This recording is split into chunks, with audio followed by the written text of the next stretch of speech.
اسلام کا چوتھا خلیفہ امیر المومنین علی،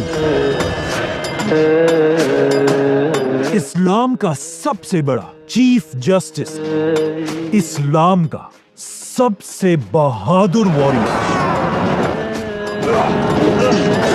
جیسے ہی اسلام کے تیسرے خلیفہ عثمان رضی اللہ عنہ کو انہی کے گھر میں شہید کر دیا گیا،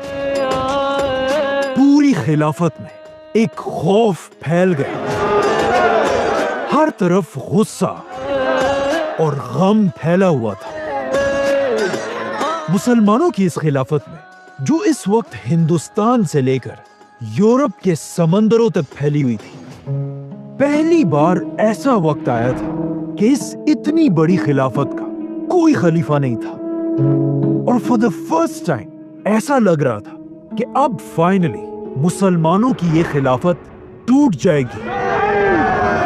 لیکن اب جب خلافت کے حالات اتنے خراب ہو چکے تھے، مدینہ کے سارے مسلمانوں کو اچھی طرح پتا تھا کہ اب اس خلافت کو صرف ایک ہی آدمی بچا سکتا ہے، رسول اللہ صلی اللہ علیہ وسلم کے داماد، جن کی تربیت خود رسول اللہ صلی اللہ علیہ وسلم کے گھر میں ہوئی تھی، خیبر کو فتح کرنے والے حضرت علی رضی اللہ عنہ۔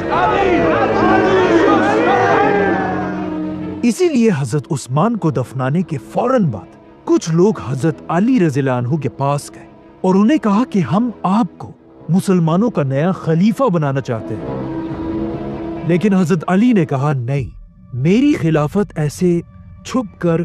سیکرٹلی نہیں ہوگی، بلکہ جاؤ اور سب کو مدینہ کی مسجد میں جمع کرو۔ جس کے بعد حضرت علی خود رسول اللہ صلی اللہ علیہ وسلم کے ممبر پر کھڑے ہوئے، جہاں بالکل پہلے خلیفہ ابو بکر، دوسرے خلیفہ عمر اور تیسرے خلیفہ عثمان کی طرح سارے مسلمانوں نے چوتھے خلیفہ حضرت علی رضی اللہ عنہ کے ہاتھ پر بیعت کی، جس کے بعد امیر المومنین خلیفہ علی رضی اللہ عنہ نے اپنی خلافت کی پہلی سپیچ شروع کی۔ بٹ ویٹ، آخر خلیفہ علی رضی اللہ عنہ یہاں تک پہنچے کیسے؟ اس کے لیے ہمیں پیچھے جانا ہوگا، حضرت علی کی خلافت سے بہت سال پہلے مکہ، جو عرب کی ایک بہت بڑی سٹی تھی،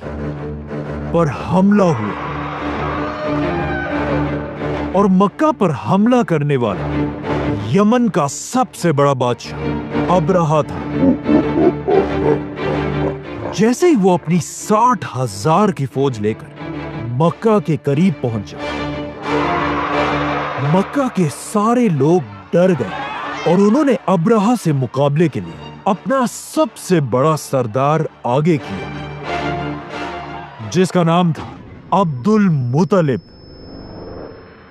جس نے کعبہ کے غلاف کو پکڑ کر اللہ سے دعا کی کہ یا اللہ اپنے اس گھر کعبہ کو ابرہہ سے بچا، جس کے بعد اللہ نے ایک میریکل سے ابرہہ اور اس کی ساری فوج کو تباہ کر دیا، اور مکہ یہ جنگ جیت گئے۔ یہ جنگ جیتنے کے بعد مکہ اور اسپیشلی عبد المطلب کا نام پورے عرب میں پھیل گیا، اور پورا عرب عبد المطلب کو ایک بڑا سردار ماننے لگا۔ لیکن اس کے کچھ ہی عرصے بعد عبد المطلب اس دنیا سے چلے گئے، جس کے بعد ان کا بیٹا ان کے قبیلے بنو ہاشم کا نیا سردار بنا، حضرت ابو طالب۔ ایک دن ابو طالب اپنے کسی کام سے مکہ سے باہر کسی اور جگہ گئے ہوئے تھے، اور جیسے ہی اپنے سارے کام ختم کر کے وہ واپس مکہ میں اپنے گھر پہنچے، انہیں بتایا گیا کہ مبارک ہو، آپ کا بیٹا پیدا ہوا ہے، جس کا نام آپ کی بیوی فاطمہ نے حیدر رکھا ہے، جس کا مطلب ہے شیر۔ لیکن ابو طالب نے کہا نہیں، اور انہوں نے اپنے بیٹے کا نام حیدر سے بدل دیا اور اس کا نام رکھا علی۔ اس وقت ابو طالب مکہ کے سب سے بڑے سرداروں میں سے ایک تھے اور حضرت علی مکہ کے بڑے سردار کے سب سے چھوٹے بیٹے تھے۔ جب حضرت علی کی ایج 5 سال ہوئی، اچانک اسی سال عرب میں ایک بہت بڑا قحط آیا، جس کی وجہ سے عرب کے ساتھ ساتھ مکہ کی اکانومی بھی تیزی سے گرنے لگی اور مکہ کے بڑے بڑے سرداروں کا بزنس بالکل خراب ہو گیا۔ انہی سرداروں میں ایک حضرت علی کے والد ابو طالب بھی تھے، بلکہ ابو طالب کے گھر کے حالات اتنے خراب ہوئے کہ ان کے لیے اب اپنے گھر والوں کا خیال رکھنا بھی مشکل ہو گیا تھا۔ اب جب ان سخت حالات میں ابو طالب کو مدد کی ضرورت تھی،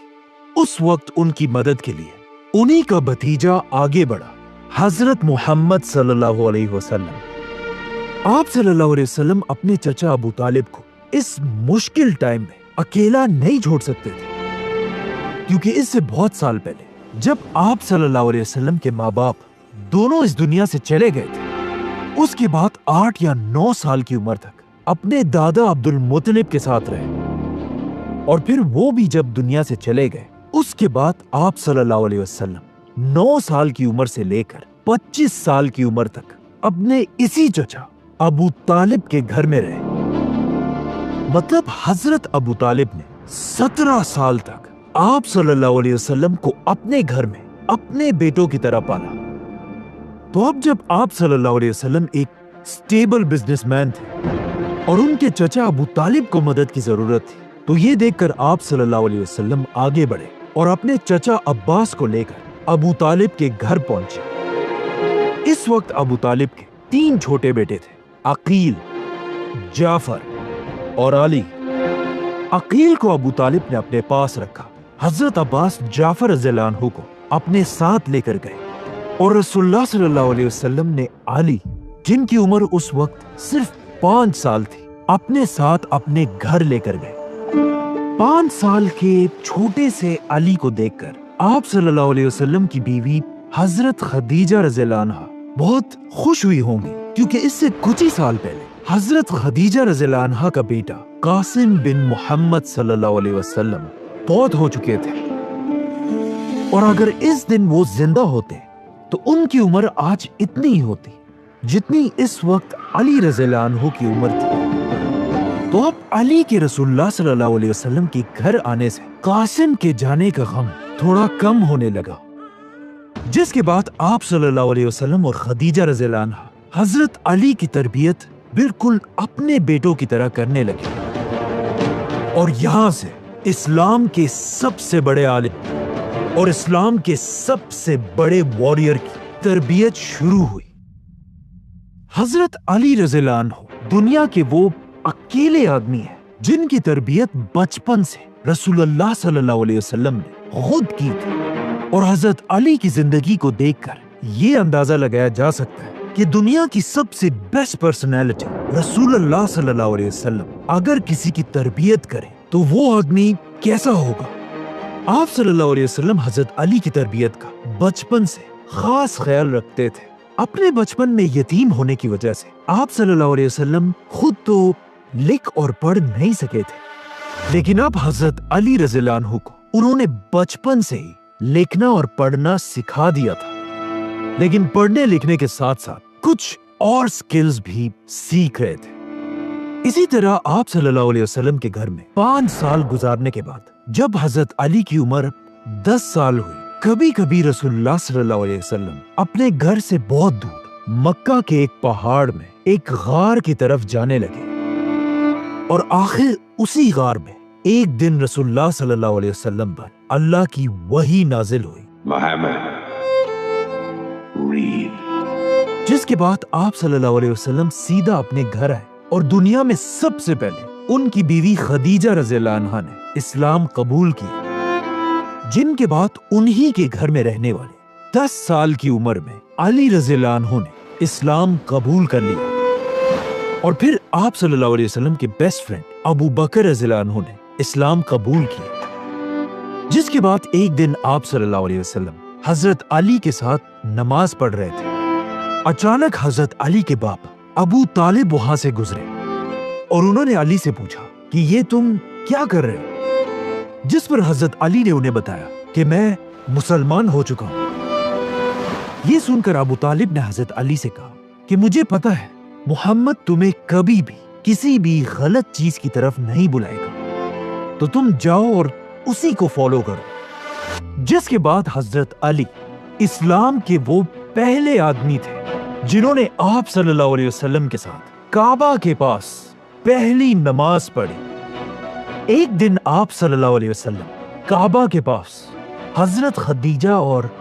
علی رضی اللہ عنہ کے ساتھ نماز پڑھ رہے تھے۔ انہیں دیکھ کر وہاں کھڑے ایک آدمی نے آپ صلی اللہ علیہ وسلم کے چچا سے پوچھا کہ آخر یہ تین لوگ کر کیا رہے ہیں؟ جس پر آپ صلی اللہ علیہ وسلم کے چچا نے اس آدمی کو بتایا کہ یہ میرا بھتیجا محمد ہے، جو کہتا ہے میں اس پوری دنیا میں اللہ کا آخری رسول ہوں۔ اس وقت اس پوری دنیا میں اس عورت اور اس بچے کے علاوہ کوئی بھی اس کی بات ماننے کو تیار نہیں ہے، لیکن یہ میرا بھتیجا کہتا ہے کہ بہت جلد دنیا کے بڑے بڑے سپر پاور رومن اور پرشین ایمپائر کے سارے خزانے ہمارے ریلیجن کے کنٹرول میں ہوں گے۔ اس وقت تو اس آدمی نے اسلام قبول نہیں کیا، لیکن آگے جا کر جب واقعی میں مسلمانوں نے رومن اور پرشین ایمپائر فتح کر لیا، تب اس آدمی نے کہا کہ کاش میں اس دن اسلام قبول کر لیتا تو میں دنیا کا چوتھا مسلمان ہوتا۔ اسی طرح آنے والے کافی عرصے تک اسلام مکہ میں سیکرٹ رہا اور صرف کچھ ہی لوگ مسلمان ہوئے، لیکن آخر کچھ ہی عرصے بعد آپ صلی اللہ علیہ وسلم کی طرف اللہ کی ایک وحی آئی، جس میں اللہ نے آپ صلی اللہ علیہ وسلم کو حکم دیا کہ اپنے پورے خاندان کو اسلام کی دعوت دو۔ جس کے بعد آپ صلی اللہ علیہ وسلم نے اپنے گھر میں اپنے خاندان کے 40 ممبرز کو کھانے کی دعوت پر بلایا۔ اسلام کی اس پہلی دعوت میں آپ صلی اللہ علیہ وسلم کی مدد کے لیے صرف حضرت علی کھڑے تھے، اسی لیے کھانے پینے کی ساری ذمہ داری آپ صلی اللہ علیہ وسلم نے علی رضی اللہ عنہ کو دی، جنہوں نے کہا جاتا ہے بہت اچھی طرح کھانے کا انتظام کیا، جس میں کہا جاتا ہے بکری کے پائے اور دودھ بھی شامل تھا۔ اس وقت حضرت علی کی عمر صرف 13 سال تھی، اور اسی ایج سے آہستہ آہستہ حضرت علی کے آنکھوں میں ایک الرجی بھی شروع ہوئی تھی، کنجکٹیوائٹس، جو ان کی زندگی میں کافی عرصے تک رہی۔ جیسے ہی ساروں نے مزے سے یہ کھانا کھایا،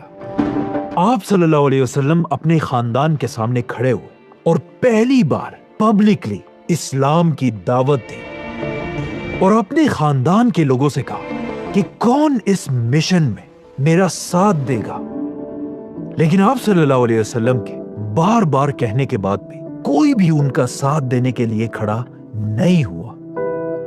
جب حضرت علی نے دیکھا کہ کوئی بھی آپ صلی اللہ علیہ وسلم کا ساتھ دینے کے لیے کھڑا نہیں ہو رہا، تو صرف 13 سال کی عمر میں حضرت علی کھڑے ہوئے اور وہاں بیٹھے سب کے سامنے کہا، اے اللہ کے رسول، میری ٹانگیں کمزور ہیں اور میری آنکھیں دکھتی ہیں، لیکن پھر بھی میں ہمیشہ آپ کے ساتھ کھڑا رہوں گا۔ جب آپ صلی اللہ علیہ وسلم کے اپنے خاندان نے ان کا ساتھ نہیں دیا، پھر بھی آپ صلی اللہ علیہ وسلم رکے نہیں، بلکہ آہستہ آہستہ مکہ میں اسلام پھیلاتے رہے، اور آپ صلی اللہ علیہ وسلم کے ساتھ حضرت علی بھی لوگوں تک اسلام پہنچاتے رہے۔ اور انہی دنوں حضرت علی کی وجہ سے ایک بہت بڑے صحابی نے بھی اسلام قبول کیا، جن کا نام تھا ابو ذر غفاری۔ لیکن اب جب اسلام آہستہ آہستہ پھیلنے لگا، مکہ کے سردار آپ صلی اللہ علیہ وسلم سے نفرت کرنے لگے، یہاں تک کہ کچھ سردار تو آپ صلی اللہ علیہ وسلم کو ٹارچر کرنے لگے۔ مکہ میں غداروں کے لیے کوئی پناہ نہیں۔ ان سب میں ایک سردار ایسا تھا جس نے آپ صلی اللہ علیہ وسلم پر بہت زیادہ ظلم کیا تھا، بنو امیہ خاندان کا